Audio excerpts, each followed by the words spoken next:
نمایندگی مهاجرت تاجیکستان در یک مراجعتنامه از مهاجران کره تاجیک خواسته است که در کشور میزبان روسیه باید قاعده های این کشور را رعایت نموده نسبت خود و آینده خود دوراندیش باشند. در خاطر داشته باشید که شما به روسیه همچون شهروند خارجی موقتا با مقصد دریافت جای کار وارد شده اید و باید ترتیبات داخلی کشور خارجی را رعایت نمایید. گفته می شود در مراجعتنامه که متنش روز 7 اکتبر در سامانه نمایندگی نشر شد. به مهاجران تاجیک توصیه دادند که در ساعتهای فارغ از کار به کتابخانه، تئاتر، نمایشگاه‌ها و جایهای مدنی و فرهنگی رفته فرهنگ، زبان، تاریخ روسیه را از خود و برای تشکل جهانبینی مدنی خود تلاش کنند.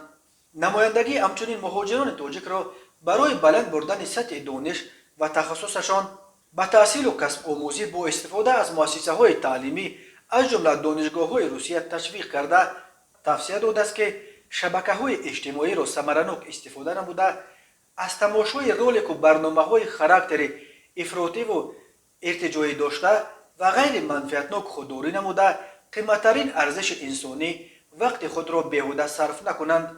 از مهاجران همچنین خواستند که در ساعتهای فارغ از کار هنگام استراحت و تماشا نسبت به اطرافیان با احترام باشند و به سر و لباس، موی، لب، ریش، مناسبت و رفتار خود اهمیت جدی داده در کوچه و خیابانها، نقلیات‌های جمعیتی، مترو، باغ و گلگشت‌ها، آثارخانه و تئاتر و کینوتئاتر و مرکزهای سودا و بازارها با صدای بلند صحبت نکرده نسبت کلانسالان و اطرافیان احترام خاص نمایید، زیرا ساکنان مقیمی در سیمای شما تمام خلق شریف تاجیکستان را بها می‌دهند.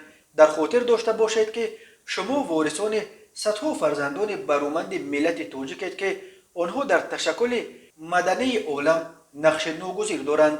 تاکید شده است در مراجعتنامه. به مهاجران همچنین فهماندند که اگر در مرکزهای دلخوشی شراب نوشیدن و یا خواهش تماکو کشیدن دارند باید بدانند که در جایهای جمعیتی نوشیدن ممنوع است.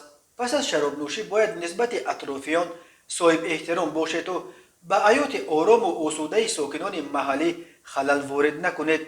گفته می شود در مراجعتنامه اگر شما موی لب و ریش مانده اید طبق قاعده های شریعت اسلامی باید هر روز آن را تازه و پاکیزه نگاه دارید و طرز آن را نگاهبین نمایید که اطرافیان از شما ترس نداشته باشند.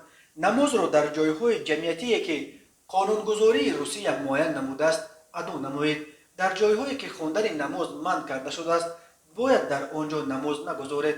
تاکید شده است در مراجعتنامه به مهاجران. نمایندگی میگوید ضرور است که مهاجران تاجیک قاعده های مذکور را برای احترام طرفین یعنی مناسبت ساکنان مقیمی به شهروندان خارجی رعایت کنند.